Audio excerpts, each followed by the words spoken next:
vocês tiveram a decisão de dar a volta ao mundo nos Estados Unidos, quando vocês já tinham mudado para lá? Ou é algo que vocês já estavam planejando há um tempo? Não, nós estávamos morando nos Estados Unidos já há 2 anos praticamente, né? E aí a gente estava num impasse, se a gente ficaria lá ou se a gente voltaria para o Brasil.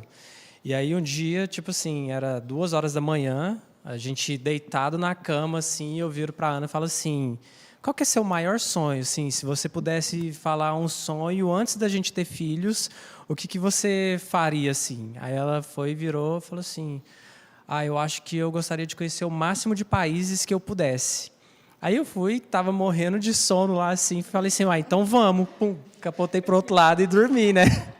Eu não dormi, como vocês podem imaginar, porque depois dessa resposta, ele virou para o lado e eu fiquei refletindo, como assim vamos? Porque, a princípio, nossa vida estava tudo ok, a gente estava estável, confortável, a gente tinha uma casa, estava no ministério, tinha amigos, estava tudo correndo normalmente, assim. Mas aí surgiu essa pergunta, o sonho, como você perguntou aí, né, se já existia planos. Planos não, mas sonho sempre existiu, a gente sempre sonhou com isso. Desde os meus 10, 11 anos, eu sempre amei a ideia de conhecer novos países, novas culturas, ele também, desde muito novo. Quando a gente casou, a gente já casou sabendo disso. Inclusive, nós trabalhamos com isso, né? Nós somos agentes de viagem, então a gente trabalha todo dia criando roteiro, fazendo as pessoas realizarem os sonhos, viajarem para os destinos. Então a gente trabalha com isso todos os dias. E aí, nesse dia que ele fez essa pergunta, eu fiquei pensando, como assim, né? Lógico que eu queria conhecer o máximo de países possível, mas, a princípio, não parecia viável. Como assim isso ia acontecer? Ele falou, vamos, e dormiu. E aí, continua. Assim, o nosso trabalho, hoje, ele possibilita a gente trabalhar de forma totalmente online, né? Então, de qualquer lugar do mundo que a gente tiver, a gente tendo computador e tendo acesso à internet, nós conseguimos atender os clientes, fazer roteiros específicos de viagem, né? Comprar passagens, hospedagens, tudo que diz, assim, tudo que é relacionado a viagens, né? Então, não foi algo tipo assim, eu falei só vamos por vamos. Assim, a gente nunca teve dinheiro, a gente não tem pais ricos, né? A gente não tem herança, assim. E a gente sabia que se fosse dar esse passo, a gente teria que continuar trabalhando, né? Para pagar uma viagem. Porque, assim, imagina, todo dia você está num lugar totalmente diferente, você continua comendo, você continua tendo que estar num lugar, ou num hotel, ou num apartamento, né? Então, o trabalho, ele sempre tinha que estar com a gente, porque senão a gente não teria como pagar nada da viagem, né? Exatamente. A gente não tirou um ano sabático e ficou um ano por aí viajando o mundo. Muita gente que acompanha, às vezes, no Instagram, vê o canal no YouTube, fala, nossa, eles estão viajando o mundo, que legal, mas não sabe, né, que os bastidores por trás disso. Mas, assim, sobre a decisão em si, né, depois dessa pergunta dele, vou resumir um pouquinho para vocês. O que aconteceu? Ele fez essa pergunta, no dia seguinte, a gente trocou uma ideia, né, mais elaborada sobre o assunto, como seria, se existia realmente essa possibilidade. A gente começou a ver algumas estratégias de um bilhete de volta ao mundo que existe de milhas, que, como a gente trabalha nessa área, a gente já sabia um pouco. Começamos a nos aprofundar em relação a isso e começamos a fazer conta, né? Como seria com o valor que a gente estava vivendo lá, pagando o aluguel, o carro, as despesas básicas. Esse mesmo valor, a gente poderia viver em qual lugar do mundo?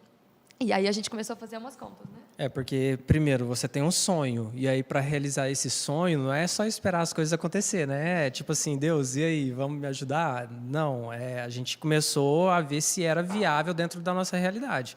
Então, tipo assim, qual que era o nosso custo, o que a gente tinha nos Estados Unidos, isso possibilitava a gente diminuir, por exemplo, pela metade o que a gente gastava lá e estar em outro lugar, né? Então eu comecei a olhar alguns lugares. Primeiro eu olhei, tipo, a viagem seria para 6 países apenas. Nós finalizamos a viagem com 22 países, né? Mais de 60 cidades. E tudo isso dentro de um planejamento, né? Então, fazendo o levantamento daquilo que era possível da gente gastar, né? O máximo de hospedagem, de alimentação. Então, tivemos vários lugares que falaram assim, nossa, vamos comer num lugar legal? Não, não dá, vamos comer um hambúrguer mesmo, um pedaço de pizza e tá ótimo. Por quê? O sonho maior não era, tipo, estar num lugar legal, mas era conhecer lugares e ir juntos, né? Ter essa experiência nós dois. Isso mesmo. E aí, assim, quando a gente estava nessa fase de planejamento, de busca e tudo, não era uma decisão, não tinha nada decidido, a gente só estava olhando, sonhando. era aquele momento que o sonho começou a aparecer assim, nossa, será que é possível, é real ou não? Ao mesmo tempo que a gente olhava e falava, gente, como assim? A gente vai largar tudo para trás, vamos deixar nossa casa, tudo que a gente construiu aqui, e aí a gente vai viajar o mundo, vamos pegar 2 malas na mão cada um, e é isso, vamos viver a vida. E aí, o que aconteceu? A gente começou a orar em relação a isso, né? Uma coisa que a gente sempre faz, em toda decisão que a gente toma, a gente coloca o Senhor, né? A gente ora, a gente coloca a nossa vida diante dele. E a gente fez uma oração. A gente falou assim, Deus, eu especificamente ainda fui bem ousada nessa oração, que foi assim, Senhor, a gente não vai tomar esse passo se eu não tiver uma certeza muito clara, uma resposta muito clara, que é o Senhor está nisso também, que é o seu sonho, não é só o nosso sonho, nossa vontade, né? Não é só algo egoísta da nossa parte de largar tudo e viver um sonho que a gente sempre teve, mas a gente quer saber se o Senhor está nisso também. Porque, assim, além da questão do sonho pessoal, de realização, a gente teve ideias, né, de tirar um projeto do papel, que foi o Voa Adiante, que é o perfil que a gente criou para compartilhar as nossas viagens, e tem a ver com o nosso trabalho também. Então, foi um projeto de criar um canal no YouTube para compartilhar. Tinha a ver com o nosso trabalho. Como o Júnior disse, a gente estaria trabalhando durante todo o percurso também. A gente ia continuar trabalhando e adicionamos um trabalho a mais, que foi o Vou Adiante, criar conteúdo para redes sociais, para o YouTube.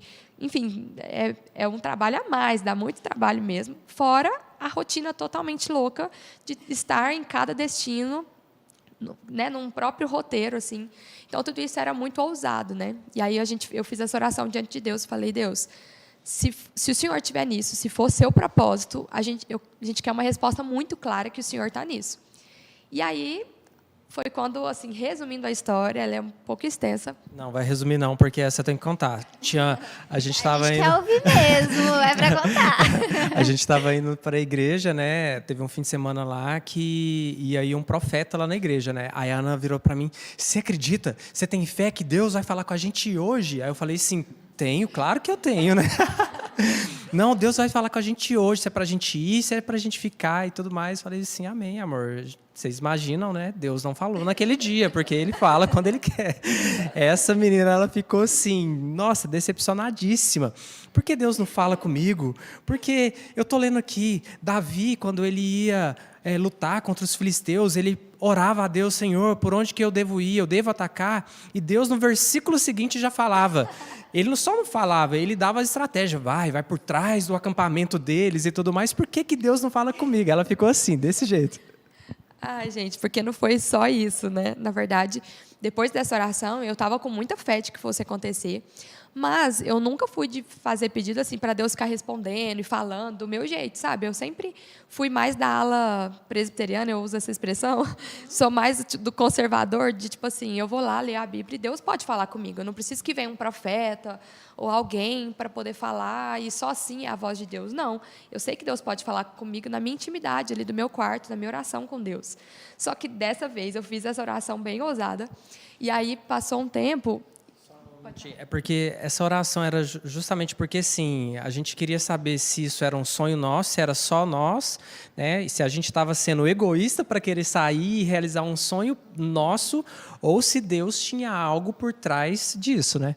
Isso, se era propósito dele também. Então, assim, para a gente tomar uma atitude de deixar aluguel, carro, tudo que tinha, assim, uma vida estável lá em outro país, nem era na nossa cidade natal.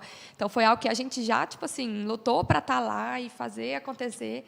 De repente, largar tudo, a gente tinha que ter certeza que Deus estava com a gente, né? Vocês concordam? Com certeza. E aí, depois desse dia aí que esse profeta foi lá na igreja, eu pensei, bom, realmente, não é do meu jeito, Deus vai falar do jeito dele, mas a gente também não vai dar esse passo enquanto a gente não tiver certeza que Deus está nisso. E aí foi quando, um dia, eu estava num estudo bíblico de mulheres. Tá vendo? Não foi no dia da profecia, foi no dia do estudo bíblico que aconteceu. Eu estava lá, a gente estava num estudo que o tema era assim, ninguém estava sabendo de nada disso. Há um ponto importante, né? A gente, depois que a gente começou a orar mais específico sobre isso, a gente falou com os nossos pais, que moram aqui em Uberlândia, os pais deles e os meus pais. Ninguém lá nos Estados Unidos estava sabendo, nossos amigos aqui no Brasil também não. A gente só colocou diante de Deus. E depois de um tempo, depois de umas semanas, quando a gente viu que estava encaminhando, assim, a gente queria saber se realmente ia dar certo ou não, a gente compartilhou com os nossos pais e pediu para eles orarem, né, para eles estarem em oração. Uma coisa que a gente sempre fala também, que é algo muito importante, que é pedir conselhos. Não é porque a gente está casado que a gente vai viver a nossa vida e é isso, a gente decide o que a gente quer da vida. Lógico, a decisão final vai ser nossa, mas é importante a gente pedir conselhos, sabe, de pessoas mais velhas, dos nossos pais, de autoridades, até mesmo de pastores, ou sei lá, quem você confia, pessoas que você realmente confia e que você sabe que tem uma vida com Deus, sabe? E aí, nesse dia, a gente falou com os nossos pais, eles estavam em oração, mas nos Estados Unidos ninguém estava sabendo. Até que, nesse estudo, eu estava lá, totalmente despretensiosa, não tinha nem orado naquele dia especificamente, tipo, Deus, está demorando, o Senhor não está me respondendo, fala comigo. E aí, de repente, no fim do estudo bíblico, uma mulher, a pastora de mulheres lá da igreja, ela estava orando pelas mulheres, assim, tipo um encerramento normal, não era um dia nada específico, assim. De repente, ela começou a orar por uma mulher, e eu vi e falei, nossa, o Espírito Santo está usando a vida dela mesmo para ministrar nessa mulher. Que legal, porque ela não conhecia a mulher e eu conhecia a mulher. E o que ela estava falando, eu pensei, como que ela sabe disso? Né? Se não é o Espírito Santo falando, o que é? Né? Então, eu vi que realmente o Espírito Santo estava usando a vida dela. E aí, de repente, na hora, veio na minha cabeça assim, não cria expectativa. Tipo assim, não cria para você não se frustrar, porque você está esperando uma resposta. Então, às vezes, a gente fica ansioso, querendo que Deus responda logo. E Deus tem o tempo dele, né, para cada coisa. Então, a gente precisa acalmar o nosso coração, que Deus tem o tempo para tudo. E aí, nesse dia, ela veio para mim, logo depois, ela veio na minha direção. Começou a orar por mim. E, olha, gente, olha a oração dela, sério. Olha isso. O que ela falou? Ela disse assim, começou a oração falando assim, eu vejo um passaporte. E eu vejo um passaporte cheio de carimbos. Aí eu já fiquei assim, já travei, né? Pensei, meu Deus. Aí, de repente, ela começou a falar, eu vejo um passaporte cheio de carimbos, eu não vejo páginas em branco no seu passaporte. E eu vejo que o Senhor quer levar você para muitas nações. E Ele tem um propósito nisso, para você e seu esposo. Ele tem um propósito para vocês dois alcançarem várias nações e várias nações. Deus não tem só o Brasil, não tem só os Estados Unidos, Ele tem várias nações para vocês alcançarem. Aí eu fiquei assim, sabe, aquele choque? De boca aberta. Boca aberta. Aí, nessa hora, eu comecei a chorar, me emocionei. E eu me ajoelhei. E fiquei assim, naquela posição de prantos, assim, como fala? Prostrada. Assim, de cabeça no chão. E aí, nessa hora, eu tive como ela falou como se fosse o próprio Deus, assim, filha, eu já te dei essa palavra e hoje eu estou te confirmando ela. Os seus pés pisará muitas nações. Na hora que ela falou dessa forma, eu tive uma visão de quando eu tinha uns 13 anos, mais ou menos, nessa mesma época, quando eu era adolescente, que eu falei que eu entreguei minha vida de verdade, assim, que eu queria viver os sonhos dele. E um dia eu estava num culto de adolescentes e uma mulher veio orar por mim. E ela colocou a mão na minha cabeça e ela disse que teve uma visão de um globo e meu pé, tipo, crescendo e o globo diminuindo. E meu pé pisando, tipo, em vários países, sabe? Tipo, pisando em vários lugares. Quando, 15 anos depois, sei lá quanto tempo depois, a mulher... não foi 15, né? 14 anos depois, sei lá. Essa mulher fez essa oração e falou como o próprio Deus, filha, eu já te dei essa palavra e hoje eu estou te confirmando, os seus pés pisará muitas nações. Me veio aquele lance, tipo assim, me veio o flashback lá daquela oração que eu nem estava lembrando mais, que Deus já tinha falado isso, ou seja, Ele estava nisso, era o propósito dele. E a partir desse dia, né, eu cheguei em casa, a gente conversou, oramos, conversamos com Deus e sentimos que realmente Deus tinha um propósito nisso tudo, sabe?